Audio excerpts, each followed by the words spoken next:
My name's Aris. This is our intermediate class. We talked a lot about connection, and I think just kind of making sure that everyone was on the same page with some of these basic actions. Just thinking about how at the end of every pattern, at the end of 6, all right, it would make sense for everyone to gather their feet together. So as a leader, as I'm stepping on my right foot on 6, I'm bringing my left foot in, all right? So is the follower. From here, when I lead, I'm not thinking about pulling with my hand, I'm thinking about pushing with my leg to bring my follower off of their leg into 1, all right? I can do this no matter what the pattern is, no matter what the interaction. Here too, I've gathered. I'm pushing with my right foot to bring my follower off of their left foot, okay? In terms of count 4, it's kind of the same, where as a leader, I'm moving forward to decelerate my partner, and how far I step and how quickly I step is somewhat dependent on them, all right? So we did a drill where the leaders started on their right foot, followers on their left foot. We already had some connection. Now this is essentially simulating a basic count 4 where the follower is traveling backward.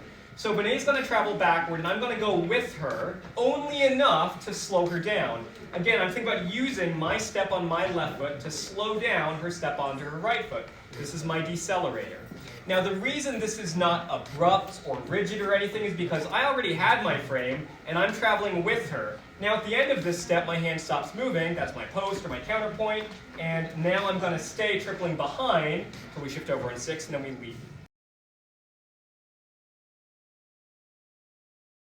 All right, so we did that. The drill was to do it with the leader's eyes closed, and the followers kind of used some different distances on 4. Our goal was if the leader stepped too big on 4, the connection would decrease. Now we want the connection to stay the same as the follower moves back. So the follower takes a very small step, I can also take a very small step. It's kind of the idea, all right? We talked a little bit about frame, and for everyone, just the idea that I can think about bringing my shoulder blade across to my opposite hip. This doesn't have to be super tight or rigid. It shouldn't be shrugging up. It shouldn't be squeezing back. I just feel this engagement, the muscles working, and if I have any degree of this, it will give me a natural extension point where it makes sense for my frame to stop. For me right now, to straighten my arm, I would have to break my frame. So this is really important for both leaders and followers. As a follower, if I have this, I'm not going to get further away than this. From here, we talked a little about followers transition into 4, and just the idea that as we step back on 4 followers, our hands should be coming with us if our leader wasn't here. And what I mean by that is a lot of followers were kind of stepping back away from their own hand, and there was no connection because they were so afraid that they're going to affect the leader's hand somehow. But no, as you step back, it should affect the leader's hand, and the leader's going to come with you and slow you down, hopefully. So the idea is that if I have her step back, her hand's going to come with her. So we did this a couple times, and then on one of them, the leader kept it, and now we have this gradual increase of connection. Now this feels like a lot, but again, if I step with her, that slows it down naturally.